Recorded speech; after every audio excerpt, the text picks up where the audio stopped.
অন্তরে বিষ। কিছু মানুষের মুখে মহান আল্লাহ তাআলা এত পরিমাণে রস দিয়েছে যা একটা মানুষকে এক নিমিষেই গলিয়ে দিতে পারে। কিন্তু ওরা প্রকৃতপক্ষে কারোর ভালো চায় না, ওদের মুখে এক অন্তরে আরেক। দেখবেন এই টাইপের মানুষ যারা আছে তারা যখন কথা বলে শুনতে অনেক ভালো লাগে, মনে হয় এই মাত্র বুঝি তৃতীয় আসমান থেকে ফেরেশতা নেমে আসলো।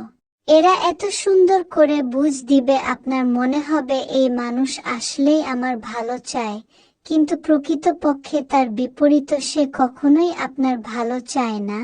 তাই আমার মনে হয় যে এদের যদি আমরা চিনতে পারি তাহলে এদের কাছ থেকে দূরে থাকাই আমাদের জন্য ভালো।